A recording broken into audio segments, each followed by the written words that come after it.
What does it mean to be a good teacher?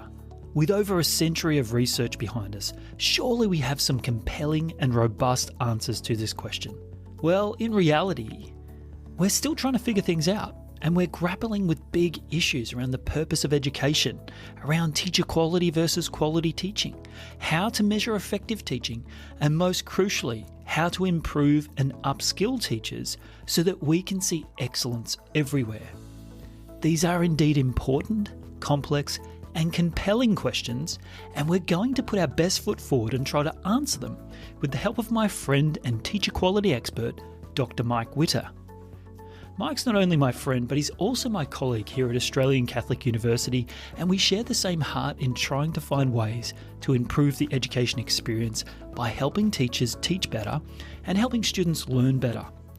Mike has extensive experience working across all sectors of education, from elementary schools in New York, right through to secondary schools across America and Australia, and now at the university level with myself at the National School of Education at Australian Catholic University in Melbourne. On a more personal note, Mike is one of the most nuanced and complex thinkers that I've ever met when it comes to the topic of education. Mike's ability to peel back the layers of complexity and to get to the heart of what matters most is uncanny. And I hope that this captivating and rare skill set isn't lost on you as we try to answer this complex question of what it means to be a good teacher.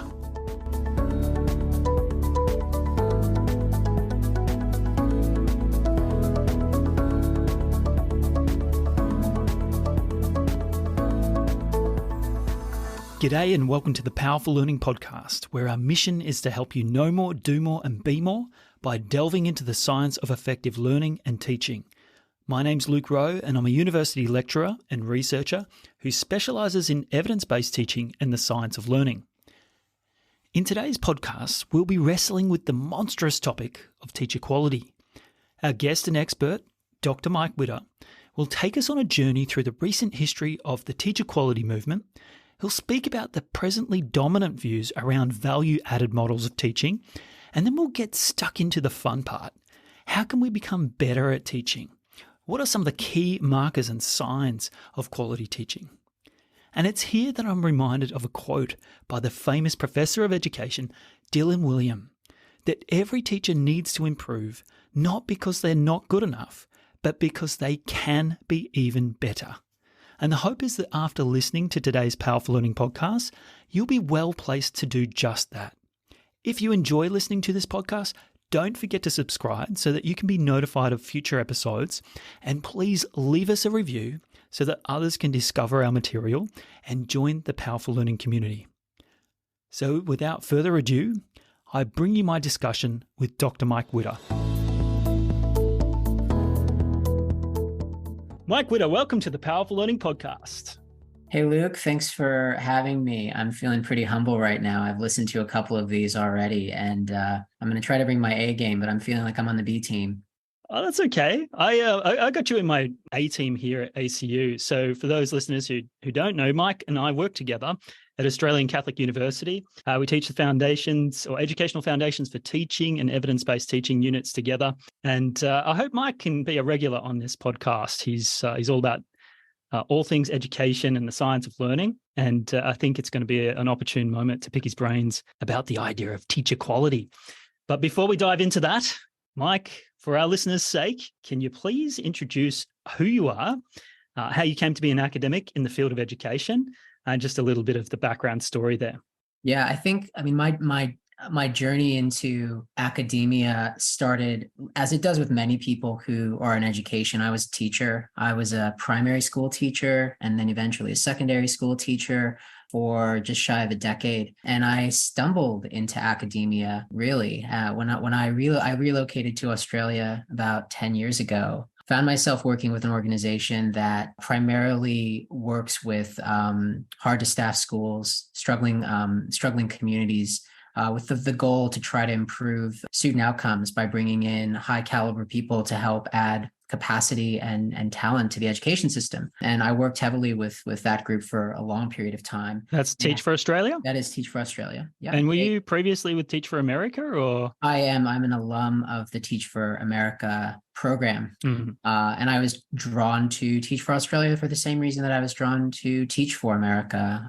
It always came down to two things for me that have probably been the two biggest anchors for my, I guess, career as an educator and now as an academic.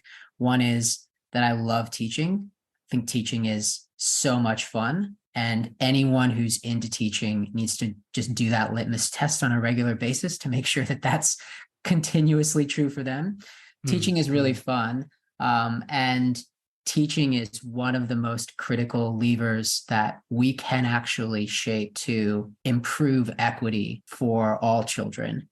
And that was true for me in terms of what anchored me when I was in America as a teacher and what kept me coming back for more. And when I moved to Australia, I was excited to be able to find myself in a place where I could, still work with people who shared those same values. And as I've transitioned into academia, I've kept that same perspective, that we want to impart that to the students we work with, that teaching is actually one of the most privileged professions. A lot of people talk about how much teaching is an underappreciated and undervalued profession. But that narrative, while it does have some truth to it, also sometimes overshadows another narrative that I think we need to push harder, which is that teaching is fun and privileged work. We get to work with kids. We get to do really cool stuff in the classroom when we teach. And we get to carry a tremendous amount of responsibility and trust. Families trust us in ways that we can't even begin to appreciate until we have children of our own. But it's a big part of the journey. So yeah, teaching is wonderful and fun, and teaching is a tremendous lever for equity. And I still believe that. I've been in education now for over 20 years, and I still believe that to be true. That's good. All right. So one of the reasons I've asked you to come onto the podcast is because I know you've grappled with this complex, wicked topic of teacher quality and how we define that and conceptualize it, how we measure it, how we potentially can't measure some of it, how we mismeasure it, and all of that kind of the complexities that go with that. So when we talk about this notion of teacher quality, what do we mean by that from a scholarly perspective, and why should educators care about it? Teacher quality is something that just about everyone has a view on, and most teachers, and I think the research that we've seen indicates this pretty strongly. Most teachers, before they even start developing their own skills as a teacher, before they even start a teacher education course, they already have some pretty entrenched views of what teacher quality is and means. Now, I think one of the challenges that we have to get through is maybe demarcating some of these terms, because a lot of people confuse terms, and terms like teaching quality and quality teaching seem like they're one and the same thing. But one of the issues around teacher quality is, how do we actually unpack what we mean? The research around this tends to describe teacher quality as much bigger than quality teaching. So think of it this way. Quality teaching is the actual work that happens in the classroom when the teacher is making a variety of different instructional moves on a day-to-day basis. That's the practice of teaching. And so quality teaching is how well those practices are being done, whether the teacher is choosing to use particularly effective evidence-based strategies, and whether those strategies are effectively being applied in the classroom context. Now, teacher quality includes that, but it includes a whole bunch of other things as well. So when we talk about teacher quality, then you sort of have to take a step back and ask, what makes someone a good teacher? And that's often a question that's framed in teacher quality research, which has actually been around for well over 100 years now. And it's one of the oldest areas of educational research, which makes sense because people have been asking what makes a good teacher for as long as there's been teaching. So teacher quality includes everything from years of experience and how important that is. It includes teachers' knowledge of content and concepts. It includes really soft things like teachers' beliefs and dispositions and values and expectations and ideas that they have about a variety of different topics. And so you think of teacher quality as the package of all the different ingredients that we think make some sort of a difference in the classroom for learners. But keep in mind that it's much more than just the practices, which is what we would probably better describe as quality teaching. So let's try and zoom in a little bit on this concept of teacher quality and quality teaching, and point to some of the models that people have latched onto throughout these 100 years or so that they've been investigating this topic. What are some of the most prominent models of teacher quality, and what are their strengths and weaknesses? So you can sort of go through, if you want to take a really quick step back in time, you can actually go back and you can see that some of the earliest research that was done on teacher quality was more about describing the characteristics of an effective educator. And often those were done in very semi-formal ways, very, very qualitative research driven, often very conversational, sometimes observation based, putting expert educators in rooms to observe teachers and then try to synthesize and summarize their own lists of what they were looking at. But essentially, this first wave of research was just describing qualities. And a lot of the qualities are things that would be completely unsurprising. Like they're very affable and presentable with children. They're well-groomed. They're well-spoken. They're well-groomed. They're organized. Count me out. These were some of the kinds of things. And obviously, those ideas have probably evolved a bit since the 1940s, 1950s, when you started seeing those sort of very broad, characteristic driven ways of talking about teacher quality. And then when we got into like the 60s and 70s, it became much more technical and procedural. And that sort of coincided with a wave of research that became very commonplace in education, which if you haven't come across the term, it's process product. And a lot of the research that was done in studies of teaching, particularly trying to figure out what good teaching looked like, they focused heavily on looking at a teaching process. Let's isolate a process, like let's say, for example, how much time a teacher spends focused on instruction. And then we look at a product, and the product might be how well students perform on a reading test compared to teachers in another classroom where the teacher uses a different amount of time, where they're focused purely on instructional activities. And then they would compare the products and say, what does that tell us about the importance of the process? And so there was a lot of research like that done in the 60s and 70s that was very quantitative heavy, and it ended up generating a lot of really detailed lists of what good teachers should be able to do. So teacher quality conception shifted heavily towards almost these extremely long checklists of behaviors. And you would see this in different settings. And I believe it was something that did happen in Australia as well as in America and the UK. And there's still probably variations on this if you're from the UK or you're familiar with Ofsted and how stringent that model is for teacher evaluation and school evaluation. You would get these very extensive lists of almost tick a box things that needed to be done. And often the way that teaching quality was looked at, or teacher quality was looked at, was that a supervisor or an administrator would go into a classroom with a checklist and try to find all these things to tick off. Now that didn't last forever, and it started to become replaced a little bit later when measurement started to improve. And standardized testing, particularly in America, and probably to a lesser extent the UK, and a much lesser extent Australia, there was a much higher degree of standardized testing happening, as well as more sophisticated measurement techniques, particularly growing out of the econometricists. And they started to do, which I think something we might talk about later in the podcast, something called value-added analysis, which is really a fancy way of saying, we can isolate the effect that a teacher is having on students' achievement in a standardized test.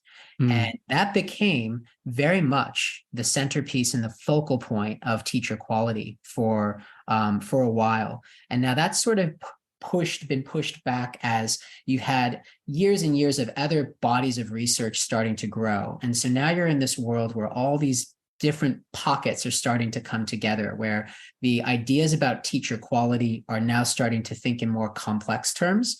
The model that I think is probably my preferred one now, and I think it's still relevant, it's been around for about 15 years, was created by a researcher named Go, and she talks about teacher quality as being a collection of inputs, processes, and products. And the idea is that we want to understand teacher quality as a complex thing that has multiple elements, but it includes inputs that are things like teachers' beliefs, their training as pre-service teachers, their subject matter knowledge and expertise, and that then translates into processes. And that's where we really look at how the teacher is actually going about doing the teaching work in the classroom. And then the products are going to be what's the actual value add that we see to student achievement. And the idea is that we actually should be looking at each of those things and not just focusing on one of them, because educational outcomes are very complex. And if we only focus on one thing, we tend to miss out on quite a few other things that interact with each other to lead to learner outcomes. And so there's been I think the kind of, to make the long story short, I think what we're seeing is that there's a growing understanding that teacher quality is very complex, multifaceted work, and now needs to be thought of as multidimensional, including the way that we go about measuring it. And that's kind of where the research has really landed, particularly in the last 10 or so years. Interesting. I think of, and I haven't become familiar with Go's model, but when I hear about the input process output models, it reminds me a little bit of the cognitive revolution back in the 60s, 70s with Ulrich Nieser and Piaget and all those guys who said, oh, guess what, behaviorists? In between stimulus and response, we have this thing called cognition, mental processes. So we've got inputs, processes, outputs. Great. Revolution in the field. 40, 50, 60 years later, still focusing a lot on that. But now there's this shift at least in the psychological sciences, towards input processes, outputs in context and across time. So there's these two other fundamental elements that add different degrees of complexity to that picture of, what makes a thriving person in one context may not be the same in another context. It might be a mismatch or the wrong fit. And so do you think that the models are starting to point to that level of complexity where they've got the chronological element? How is this teacher performing over time at different times of the year, of the day, of their career? And in the contextual element, a teacher thriving in one setting, maybe a teacher floundering in another. Absolutely. And look, that's actually that's become a more what you're describing is one of the ways in which people are starting to push against some of the more rigid ways of describing and measuring teaching quality, and understanding that there are so many contextual factors that actually play into how successful a teacher is, that if we get too hung up on almost trying to remove everything but that singular measure of effectiveness to say this is a great teacher or not a great teacher, we very quickly lose sight of the reality that you can be quite a great teacher in one place and quite an unsuccessful teacher in another. The other thing that makes this really complicated, and I was hearing this, and I feel like a lot of people just aren't aware of this. I certainly wasn't until I started to dig into the research, that there's a real war of opinions in education generally, but particularly in the discourse around teacher quality, that shows up because people are coming at this from very diverse disciplinary backgrounds. So when you talk about the trend in the 60s where cognitivism starts to shape into it, you're still working reasonably well within sort of an education psychology paradigm or a cognitive science paradigm. But teacher quality is shaped by people who are econometricists, who they just look at the numbers and the money. Or you've got your educational psychologists, who were the kind of first wave of people doing this research for many, many decades. But now sociology is as dominant, if not more dominant, of a background into this. And so if you're asking someone to come at this from a sociological perspective, then they're going to be asking very different questions. They're going to be coming into it with the assumption that teaching quality is not something that can be standardized, that it is a heavily subjective kettle of fish, and that potentially the way that you think of evidence-based teaching isn't actually that relevant. And so having an argument about what a quality teacher is when you're in a room with people who are coming at it from such vastly different perspectives can be very, very challenging. And I think that's where a lot of the tension is right now. And one of the reasons why there's still a lot of fuzziness around teacher quality in multiple countries, multiple contexts, because the people who are shaping the evidence bases around these are coming at it from very different disciplinary backgrounds, and they're bringing very different types of evidence that don't necessarily align with each other. Yeah. Yeah, that's interesting, because I had a chat with someone earlier today about, in preparation for this podcast, about what they thought the notion of teacher quality meant to them. And they said, well, first of all, they said, well, that's definitely a Google question. And I said, I probed a bit more. And then they sort of revealed to me that they think it's relative to who you ask, relative to the situation, the context and the time and the place and all those other contextual variables. But part of me hears this, and it's kind of like it when you see it, moving definition. It seems like if we can't have some kind of consensus around at least some fundamental common threads of teacher quality, then how can we ever aspire to improve teacher quality? How can we ever get to the point where we're able to use teaching as the wonderful lever of change in society and to build a more equitable future for our students and our children, if we don't understand exactly what we're aiming for in the sense of that notion of teacher quality? And the inference we make off that, of course, is that improving teacher quality improves many other downstream things for students. And we can get to that in a moment. But just quickly, circling back to some of these really common models that non-experts on this topic like me would have heard about, so the tripod model and the 7 Cs have, the Bill and Melinda Gates Foundation really pushed a lot of these models, and they became almost like the gold standard without anyone really questioning the fundamentals. And from a measurement perspective, I know your research has actually found that a lot of it looks like Swiss cheese, holes everywhere. So what are your thoughts on some of those more prominent models? Why did they come to prominence? And so what can we do to progress the discourse further and move on from these models if they are indeed as problematic as they seem to be? Yeah, I mean, the Gates project was the Measures of Effective Teaching project that wrapped up. It's been nearly a decade now. That was definitely an incredible piece of work. Really trying to expensive, one of the most expensive educational research projects hugely, ever, right? Yes, hugely, and I think important to acknowledge that there was an equally expensive, if not more expensive, follow-up to the MET project findings, which was the attempt to basically roll out multi-system intervention, building on those understandings. I mean, what was interesting about some of those models is that they still do persist, and I think that probably you have to kind of look at each one on its own to make a reasonable, reasonable judgment about how successful or unsuccessful some of those models are. But I'll talk about a couple of them that I think have actually held up, including one or two that have actually really picked up some steam in Australia as well. So getting more overseas attention. So there were a couple of models that the Met used that were actually, they were models that were designed. So just to interject, sorry, MET. So explain to the listeners what MET means. MET, Measures of Effective Teaching. So the Measures of Effective Teaching project was a US-based initiative funded heavily by the Bill and Melinda Gates Foundation, and their goal was to try to figure out how you can measure effective teaching and whether there were multiple ways to do it. And their parameters that they built around the project were that they wanted to find measures that could be used as sources of feedback for teachers. They wanted to find measures that could be scaled and used as part of teacher evaluation and appraisal processes and systems.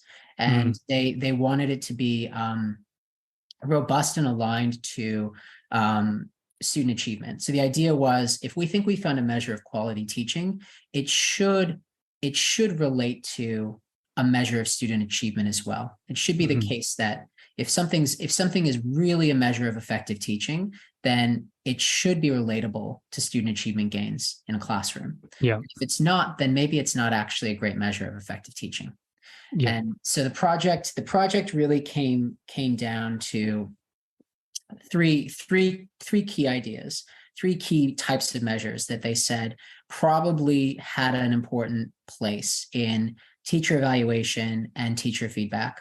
One of them, unsurprisingly, would be student achievement gains, particularly if and when possible on standardized achievement tests. Mm-hmm. Second were fairly structured and rigorous teacher observations using very particular models, very particular templates and schedules with trained evaluators who could come in and basically rate your teaching against a series of practical areas. And then the third were student perception surveys, and that's where that was the tripod survey that Luke mentioned earlier, the tripod Mm-hmm. 7Cs, and that was a measurement instrument that has now become massively famous. It's used all over the world. It's been used in thousands of classrooms in Australian schools, and I think there have been easily over 1 million of them administered in America. 1 million of those surveys. It's easily the most popular student survey instrument used in America, and it's gotten quite a bit of attention. The issue with any and all of these systems is that they're not always designed using good measurement validation approaches. They're designed using good intuition, so that the tripod really conveniently packaged 7 aspects of teaching they call the 7 C's, and they attached questions that they thought were relevant to them. So their idea was that there are 7 practices that we should be looking at from the students' perspectives, one of which is care. How much does this teacher care about me? And so they asked questions about care. And another was challenge. How much does this teacher provide challenges and high expectations, and a set of questions to measure that. Now, the issue with a measure like that is that it assumes that that's actually how kids look at teaching, so that when students are rating their teachers, that they're actually distinguishing between all these different things in that way, almost in the way that, an expert assessor would be able to go in and really demarcate, teacher expectations from teacher care, from teacher classroom management.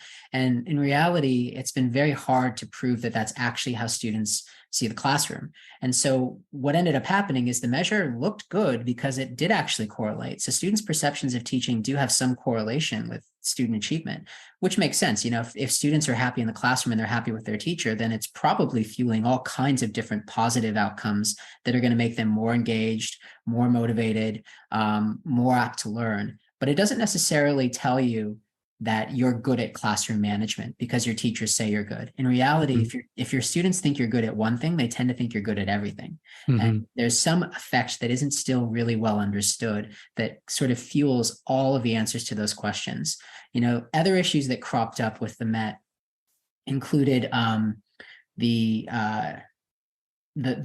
teacher observation instruments. So they did find correlations, positive correlations between those teacher observation tools and student achievement gains.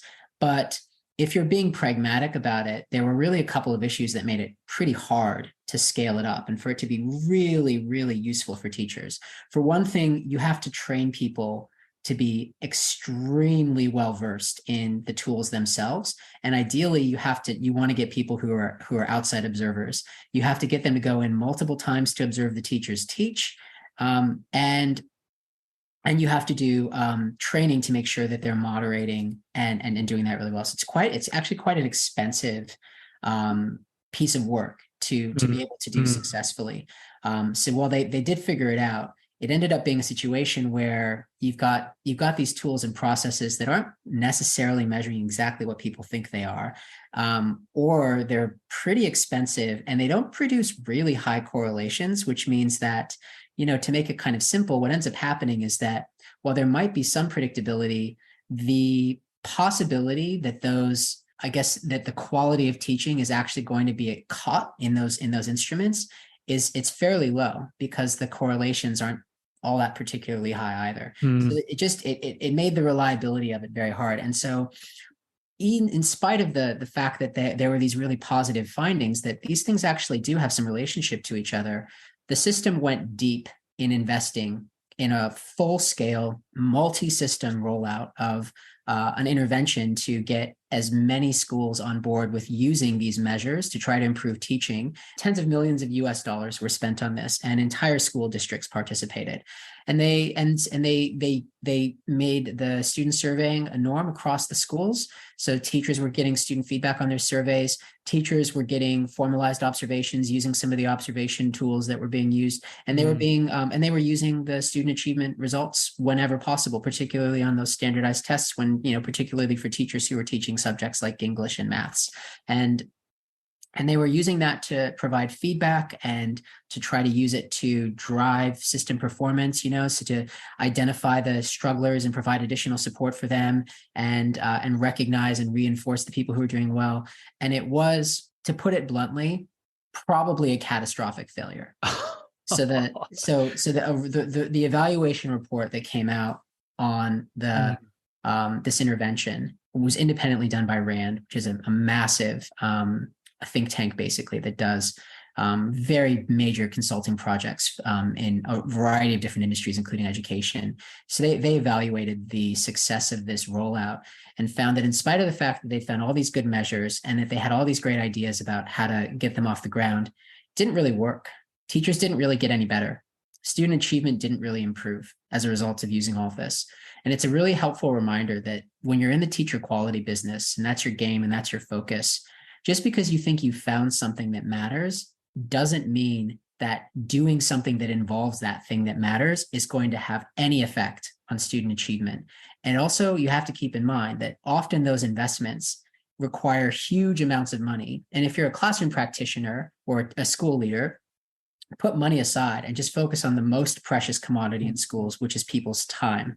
The amount of time that you put into anything in education is really the most critical question you have to ask, because you only have so much time and so many ways to use that time. Your goal should be to focus on putting it into the things that are going to have the biggest net gain, ideally on student outcomes. And unfortunately, this was a great example of how all the evidence in the world pointing to this is what we should be doing didn't actually work.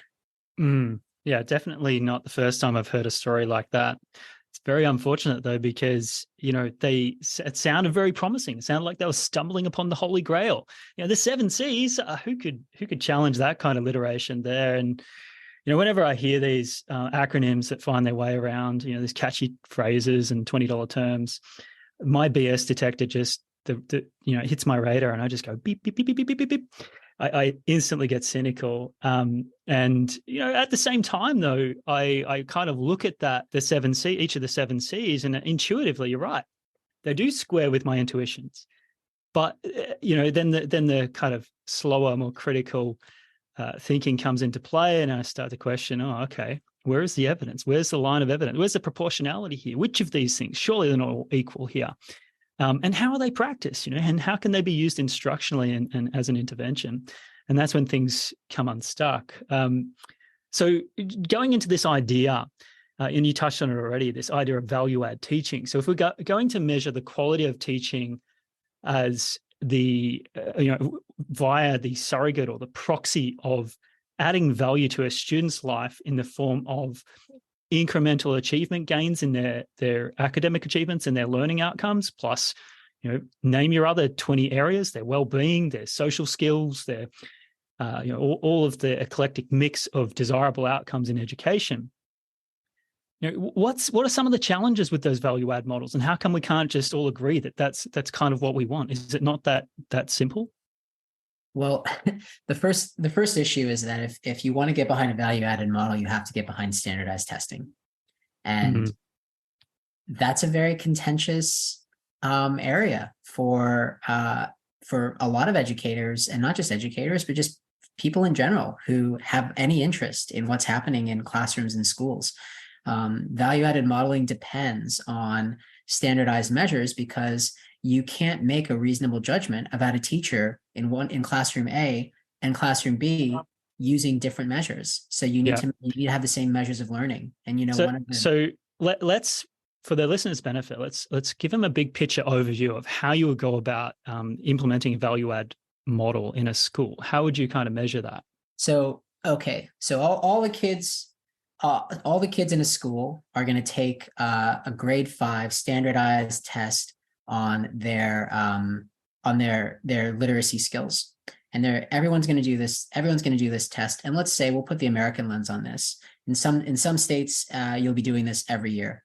So to do a value-added model, you create a prediction.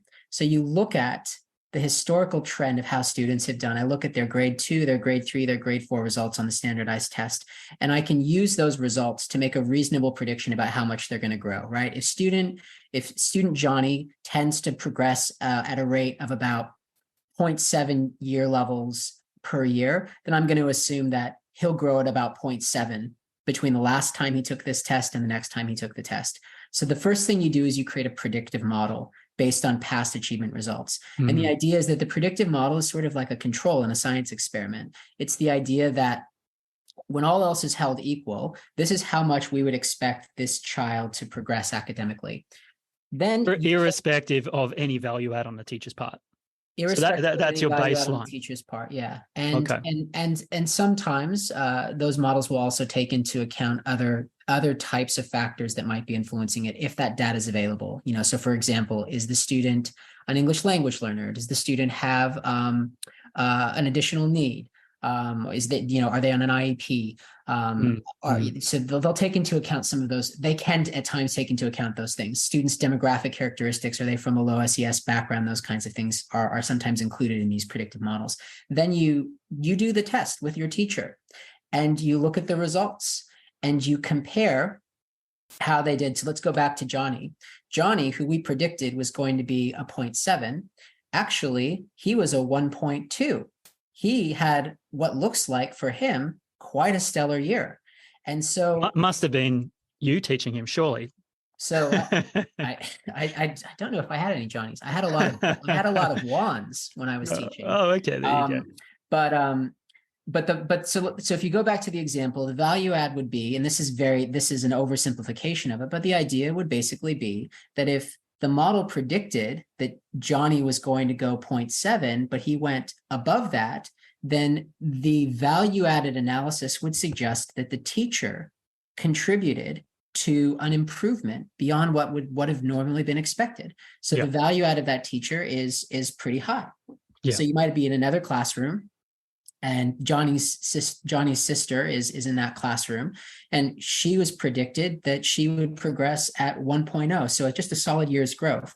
But for whatever reason, her growth was a 0.75. And so then that would imply that teacher's value add was lower, that they were below the average. And so what you get with a value added model is that you test what would be predicted against what actually occurred, trying as best as possible to control for as many different factors that could influence how a student is doing on that test that are not just about the teacher, so that you can try as much as possible to isolate the effect that the teacher has had on a particular student's growth.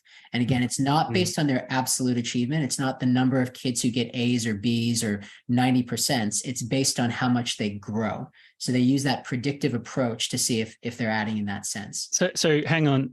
You mean to say that a school that considers themselves an elite school because all of their students are receiving A+ grades and hitting the very top percentile of the academic achievement scores are not necessarily proving their worth as elite schools by value adding? They could just have students who walked in the top percentile and walked out in the top percentile, and they literally added no value. So that's theoretically possible in this kind of paradigm. You're saying that we need to actually peel back a layer if we're to use this value-added approach and ask the question, what knowledge and skills did these students begin with? What did the teacher add to that, in terms of the measured versus the actual measured versus the predicted outcomes? And then you can make your judgment after that kind of evaluative cycle. It's interesting you raise that, because in Australia, you do get value-added modeling used at the school level, not at the classroom or the teacher level. And so in America, you get it very commonly used at the teacher level, and to probably a slightly lesser degree in the UK. In Australia, there are ways that you can find this. I mean, that's basically what happens when you go to my school and look up NAPLAN statistics and see if students are performing above a particular band. It's a type of value analysis, value added analysis that tells you that a school's students are doing better than would normally be expected. And they don't use the exact same process, but it's the same principle, that they're comparing how they would predict kids to be doing compared to how they're actually doing in that school. And that gives you a way of looking at whether that school seems to be punching above its weight. And one of the things that John Hattie has notably identified in some systems, including the Australian system, is that there is a pretty clear suggestion that schools that tend to have high achieving students, high performing students, don't necessarily produce high value added. That there's not only a student factor, but there's also a plateauing factor happening in those schools that you would normally associate as the best schools to be a learner, are not necessarily the best schools to experience quality teaching. And I believe last time I looked at this, the quality teaching is not dramatically different across different sectors and different types of schools. There's more variation within schools than there is across schools when it comes to the quality of teaching that we see.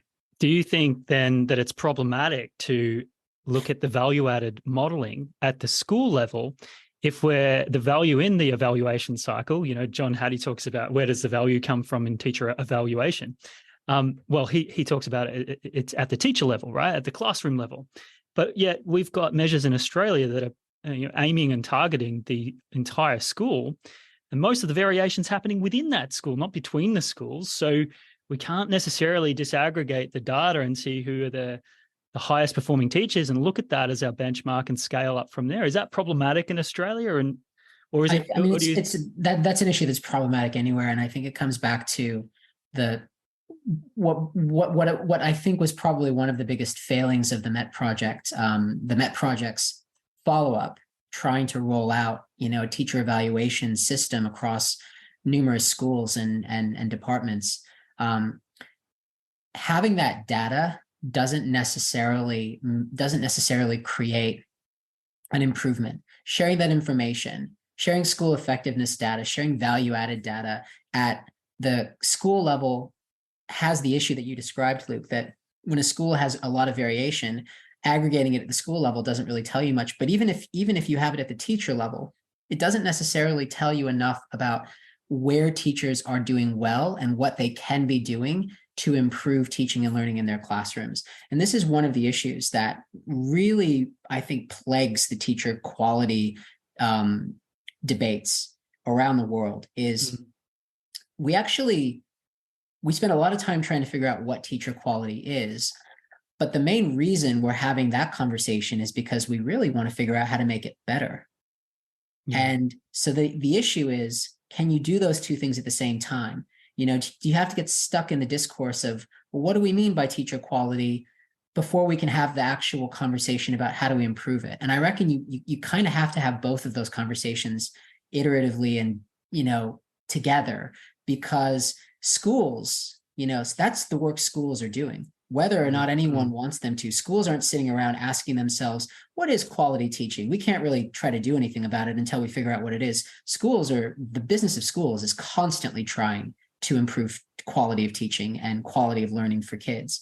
So you have to kind of find a way to bring both of those pieces together, because that's the way it works in schools. That's what schools are doing. And the issue is much more around, how do we meaningfully find ways to help schools understand what quality teaching is, and also what the most effective ways are to improve it. And that's a big piece of the puzzle at the moment that I think is still not really clear in a lot of places, which is why you see schools doing such different things. If everyone knew what worked really well, and even taking into account contextual differences, you wouldn't see so much variation in schools. But one of the things I get to do, I'm lucky, I get to spend a bit of time in different types of schools and work with a lot of teachers working in a lot of schools. They are all very different. Even schools within the same Department of Education that have certain common initiatives being done, they operate very distinctively from each other. They're making very different choices about what levers they think are going to improve quality of teaching and learning in their classroom. And that's a reflection of a larger systematic issue, is that people don't really know how to improve teaching quality in the most robust, evidence-driven ways. It's still very much up for debate. Okay, so I want to pick your brain about this idea of experience, because a lot of who we cater for here as university instructors are, teachers in training, and their experience is close to zero. And yet a lot of the teaching community upholds experience as one of the key aspects that underlies teacher quality. So, and you can't kind of force that upon people necessarily. I mean, sometimes that just goes as the clock ticks away. So, it's one of those areas that may not be as malleable as some of these other ways of improving teacher quality. So what are your thoughts on this notion of experience as a driver of teacher quality? I think it's sort of like performance pay. There's a little bit there to it, but not very much. I mean, the research on teacher experience it's matured a little bit recently, but I think on balance, what we generally find in the teacher quality research is that for the first few years of teaching, experience does seem to make some difference, a small difference. And I say small in the sense that there have been a few studies on this, both locally in Australia and as well as overseas. And I've obviously looked at more American research, not because I'm American, but because the vast majority of teacher quality research has been created out of the US, and everyone references it internationally. If you look at like a band of effects, and you're asking the question, if I'm in a classroom and I'm looking at how much learners' progress has changed over time, how much can I attribute that to teacher experience? If I'm actually as measured by years in the classroom, or as measured by years in the classroom. Got it. And generally speaking, it accounts for a minuscule proportion of that variation we see in student achievement results. And I say minuscule in the sense that it's usually between 1% and 3% of the variation that we see in student achievement can be attributed to teacher experience. And if we look closely at it and we say past the 5-year mark, so if we're comparing teachers who have more than 5 years of experience, that effect is completely gone. So once a teacher's been in the classroom for anywhere between 3 and 5 years, what is already a very tiny effect is almost gone when we're comparing teachers. So experience is a pretty poor predictor of teacher quality. Now, and sorry, go on. One interesting thing though that has come out of more recent research that I think is notable, and it's a slightly different angle than the question of how important is experience on a moment-to-moment basis. And what has emerged in the research is that if we, instead of comparing teachers to each other to see how important experience is, if we compare teachers to themselves, to their younger selves, then we actually do see something. We see something that suggests that experience does make a difference for you as an individual educator. So over time, even though the effect diminishes after that 3 to 5 year mark, we still see continued gains in achievement for students from teachers who are more experienced when we compare them to their younger selves. So what that means is that I would say, and this is me being a little bit, this is just me suggesting my own view on this. I would suggest that if we're looking across the system, I don't think privileging experience makes a whole lot of sense, because there are too many other things that matter so much more than experience. But if we're pushing individual educators to think about staying in the classroom and the value of sticking around, then I would say, yes, experience improves teaching at the individual level, if that makes sense. Sounds like a bit of a Simpsons paradox from a measurement perspective. I'm going to have to look into it. You piqued my curiosity. But so the bottom line in terms of advice you'd give to, say, some of the educational leaders who are looking to hire new staff and bring them into their fold would be to not necessarily mark the experience high on importance in their hiring criteria. So you're saying that when someone's got 30 years experience and you're comparing them to someone with 20 years experience, you really are simply splitting hairs. There's no advantage either way. So you're better off looking at other factors to determine whether person A gets hired over person B. And this is the rub, Luke. When if you're really asking what would be the best way of all the possible measures that have been used, what would be the one best way that I could hedge my bets that I'm hiring someone worthwhile, it would actually be value added to student achievement if you had that kind of data. And one of the challenges that systems have to deal with is that's very rarely available, and it's not necessarily stable data. So finding ways to really provide the opportunity for teachers to showcase their expertise. And I use this word because you mentioned Hattie's point around this. Hattie makes a real point to distinguish between experience and expertise in the classroom, because in his view, expertise is not necessarily related to experience, but it's far more important. It's far more of a determinant of quality teaching than experience is. And he describes expertise, relatively in alignment with a set of basic, basic principles and practices. But it often comes back to, if you're familiar with Hattie's view, that it's this relentless focus on measuring and understanding impact, and that really teachers with high levels of expertise are extremely good at measuring their impact and ascertaining. And he uses this quote that Ozzy Bell actually originated, but Hattie loves to pull it in. It's a great quote, and I would be remiss if I didn't throw it into a podcast about teacher quality. He says, Hattie quoting Ozzy Bell says, the most important single factor influencing learning is what the learner already knows. Ascertain this and teach them accordingly. And I reckon that would be Hattie's summary of what an expert teacher does extremely well. And that if you're orienting teaching strategies and practices around that principle, you're going to have higher quality teachers to work with. And if you're picking a teacher, that's probably what you would want to see them provide evidence of. You'd want to be asking them, show me how you are incredibly good at ascertaining what learners already know, and then aligning your teaching according to that. Interesting. There you go, selection committees. You've got your recipe book for hiring the best teachers. If only it were that easy, right? Right. And is that Ozzy Bell as in the deep and meaningful learning, schematic learning guy? Yeah. Oh, I love his work. 1960s, 70s. It's got to make a reappearance at some stage soon, because that stuff is gold.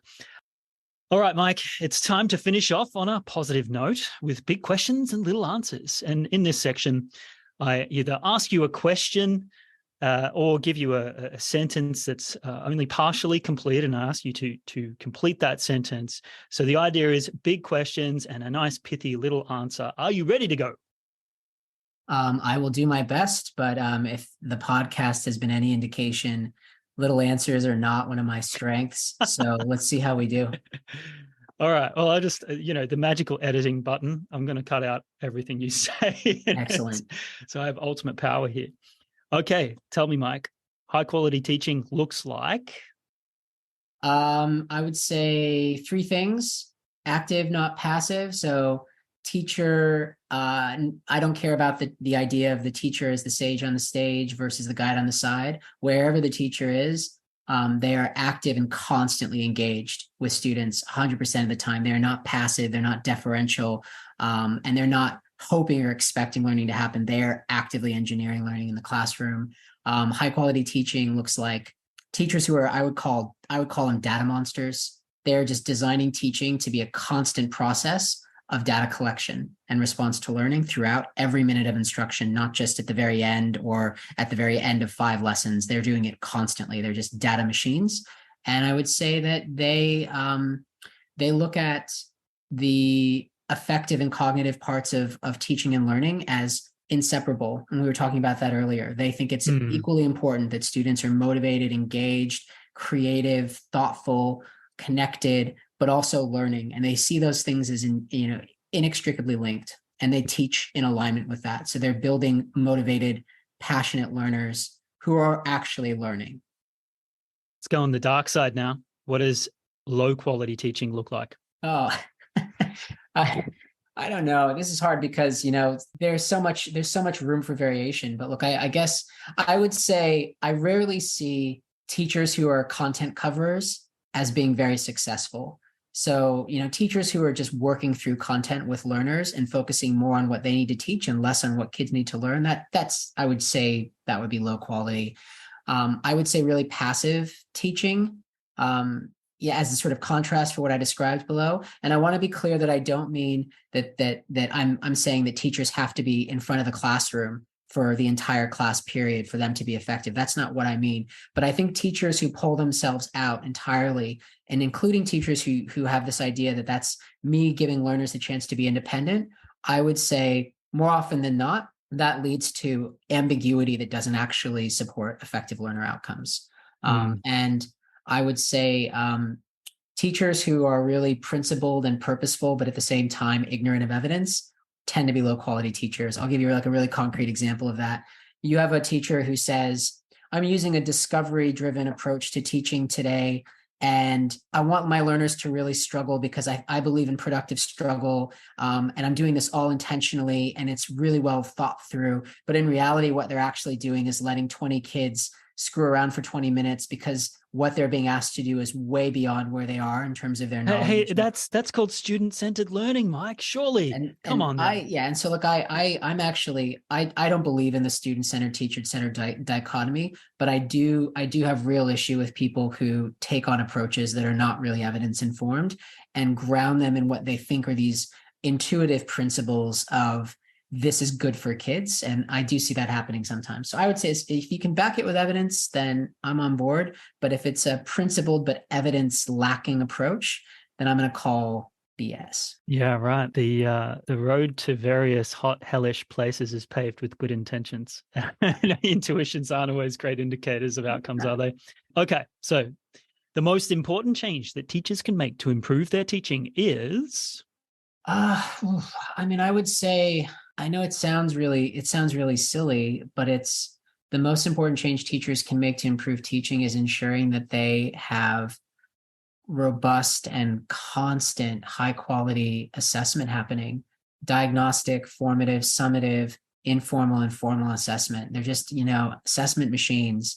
And I don't mean that in the sense that they're just giving kids tests all the time, but I do mean it in the sense that they, to that Oswald quote before, you can't ascertain where learners are if you're not constantly gathering that data and using that to feed back to students, but also feed back to yourself to drive your teaching. So I think I don't think that's a binary. I don't think you either are doing that or are not doing it. I think it's a continuum. So everyone should be working to push themselves as far down that continuum towards being that data monster I was talking about earlier as they possibly can. Data monsters. That's a great term. I feel like we need to write a paper on that. I don't know if it'll be well cited. I'm trying to imagine like a Cookie Monster type Sesame Street character who's the data monster. Well, we got this. So we've even got our own mascot already. This is going to get legs and go. All right. So let's get back on track. The biggest strength of our teaching profession is? So the first bit of research that I did when I started studying academically was on teacher beliefs. And I asked a lot of different questions. I asked a couple hundred different types of questions about teachers, different beliefs about teaching, learning, motivation, their students. And the thing that really gave me hope is that nearly every single person who was involved in that study, and there have been a few studies I've been involved in since that have reinforced this finding, they all are in it for the right reasons. There are very few teachers who aren't heavily motivated, who aren't all about kids, and who don't care tremendously about the welfare and the outcomes of the children that they teach. Teachers, by and large, are in the right motivational space overall. They're the right people. The other thing that really I think is a huge strength is that teachers are learners, and most teachers are hungry learners themselves. They aren't jaded and bored people who don't care about what's new and what's interesting. They are constantly, in whatever way works for them, they're constantly engaged in learning. And that's exactly what you need in a profession that must continuously check itself and grow regularly. It's filled with people who are hungry, avid learners. So we're quite lucky, right? Because that's exactly what we want to instill in children is lifelong learning. So I think the profession's getting it right to a large degree in those two spaces. Wonderful. So The most important work being done in the field of educational research is? Oh, I mean, I'm going to be narrow because we're talking about teacher quality, and I feel like I could go off on a million tangents if I tried to talk about other topics. I I'll say a couple of things. First, I think that there's a real willingness to evolve ideas about teacher quality that reflect a growing understanding of, I suppose, things like how privilege and inequity impact teaching and the success of teaching and the effectiveness of teaching. And there's a conscious move to take those things into account. But the other thing that really excites me about what's being done in educational research is that some of the most interesting stuff is trying to create a bridge between one of those gaps I talked about earlier, which is this gap between different disciplines that don't all necessarily align. And a really great example of this is Zaretta Hammond. So she wrote this book, and it's a great book that I would suggest people look into. And it's about the relationship between neuroscience and culturally relevant pedagogy. And you wouldn't normally put those two things next to each other because culturally relevant pedagogy comes out of a sociology background and more revolutionary kind of thinking. And yet the Zaretta Hammond makes the argument that actually these two concepts speak perfectly to each other. And she makes a cognitive science, neuroscience-based argument for why culturally responsive pedagogy is an essential way of teaching learners. That's the kind of stuff that really excites me because it's bridging these things that are historically at odds with each other. And it's starting to really draw fantastic connections between equity-driven approaches to raising teacher quality and evidence-based science of learning-driven principles for teaching and learning. That's the stuff that I think is really, really cool that's starting to happen in a couple of spaces these days. Well said. Certainly going to have to check out that book. Maybe you've got a copy you can lend me there. So moving on, we've got to fill in the blank.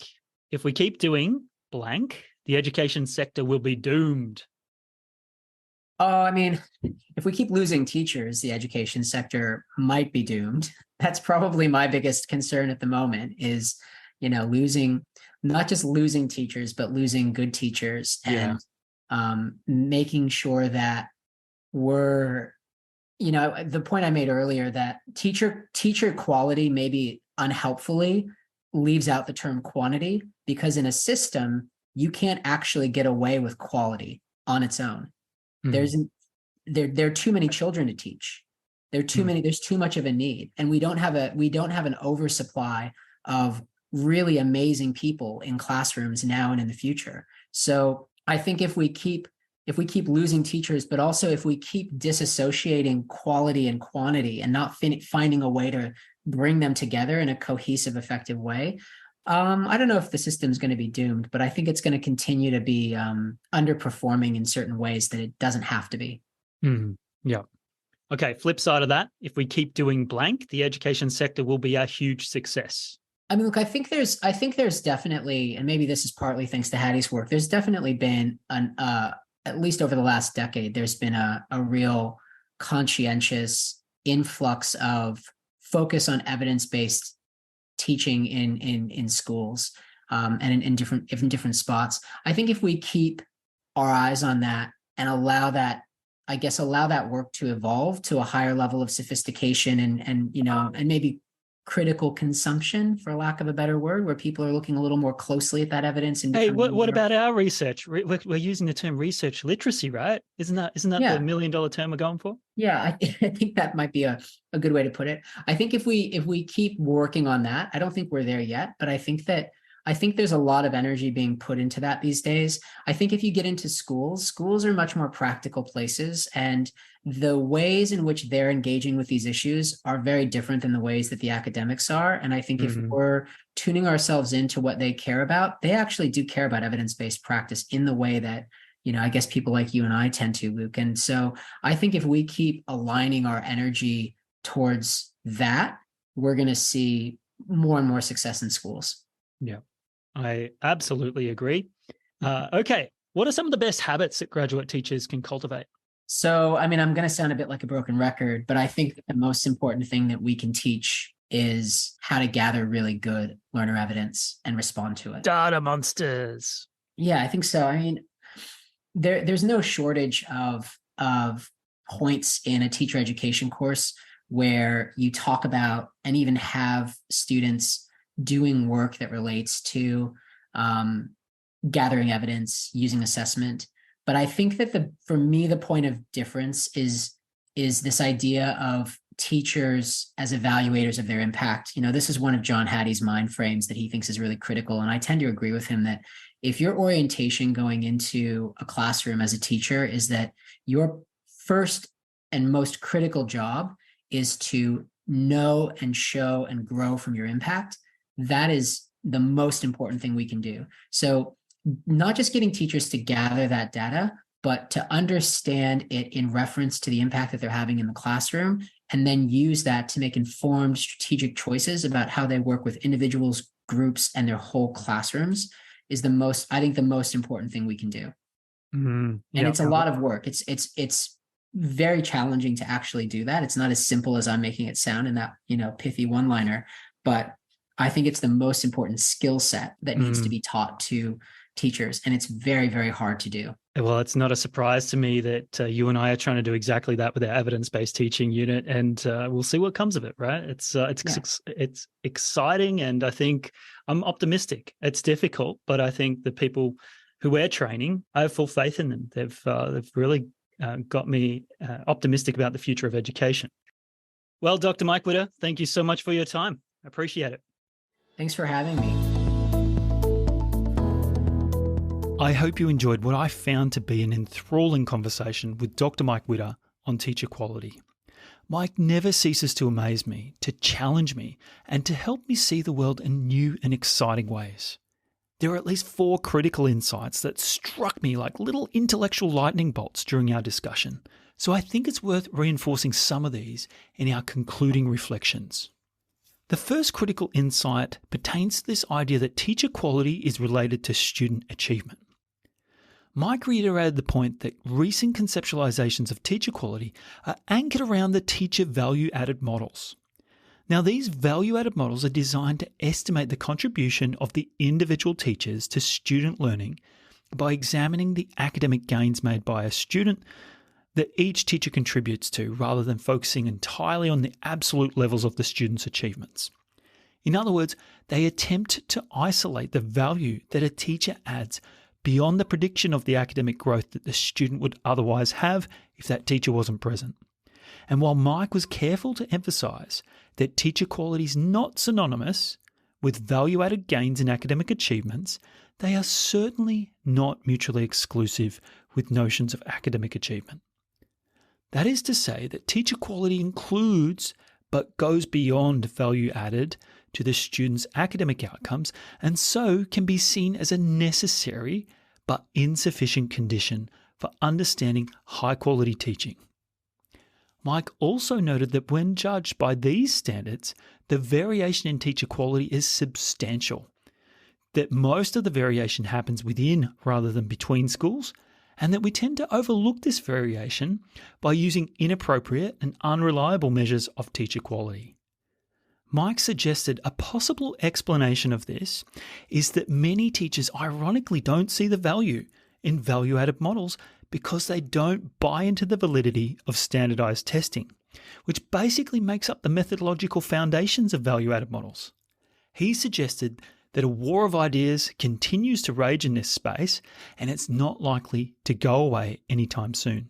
The second critical insight pertains to this idea that the correlates of quality teaching don't make up the causes of quality teaching. Mike spoke about the idea of the Measure of Effective Teaching, or the MET project, by the Bill and Melinda Gates Foundation in the USA. He mentioned that the project used an array of data to answer the question of what makes a good teacher.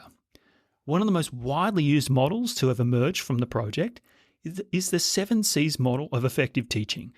And that model was based on the tripod survey findings, which has since been administered to millions of people across the USA and even across the globe.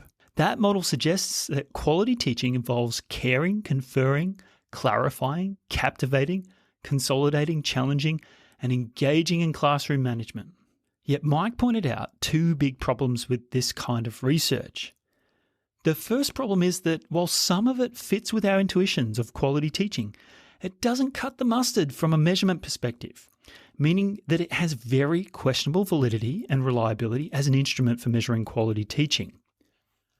The second problem is that just because we find a correlation between our observations of certain features of high-quality teaching and student achievement data, it doesn't automatically mean that we should expect to see improvements in student outcomes when we implement programs that seek to raise the standards of those practices. It's a bit like discovering that height is highly correlated with success in professional basketball competitions, but that doesn't mean that our most sincere attempts at raising the height of every short athlete will succeed in either making them taller or even helping them to play better basketball. Mike suggested that the MET project used this logic when it tried to implement a teacher quality improvement program across the USA, and it ended up as a catastrophic failure and a waste of time and money. The third critical insight is that teacher experience doesn't really matter much, or at least not in the way that people think it does. One of the most widespread beliefs among educators is that experience counts for a great deal in contributing to the success in the classroom. In fact, many education systems, including my own here in Australia, remunerate their teachers exclusively, or at least in part, on the basis of experience alone because of this premise that experience equals expertise. However, the research shows that the assumption that experience equals expertise is deeply mistaken. Mike highlighted the research that shows very clearly that experience explains only a fraction of variation in teacher quality, and this minuscule effect disappears altogether within 3 to 5 years of graduation from their university training. So once a teacher's got 3 to 5 years in the classroom, experience doesn't matter. And even in those 3 to 5 years, that initial 3 to 5 years, it never mattered much at all in the first place. One possible exception to this disconnect between experience and expertise comes from the idea that we should compare the teacher's past self to their present self. And in so doing, we can track how much they have grown in their quality over that time. When we nest our notions of experience within rather than between teachers, kind of like the way we're doing with the student growth tracking, we're doing teacher growth tracking, Mike suggests that we can indeed establish a firm relationship between experience and teacher quality. And this reminds me of a conversation I once had with my dear friend, school principal and an educational consultant, Andrew Jones, who said that too many teachers have 1 year of experience repeated 30 times over. Clearly, it's not the time that teachers have spent in the classroom that counts, so much as what they are doing in the time that they have to improve their practice and add value to the students' learning. So for all of you school leaders out there, this suggests that hiring a teacher with 10 years of experience compared to a teacher with 5 years of experience is really a waste of time. Instead, we need to figure out ways of tracking how much growth happened within that teacher's career. And from this point, we can make a robust prediction about how much growth that they will have into the future. And by proxy, we can better estimate the contribution that they will have on the lives of learners. Now that's about all we have time for in today's episode. Thank you so much for listening. If you'd like to know more about the release of upcoming content or support this program, I'll include links in the show notes. Until next time, may you continue to learn powerfully.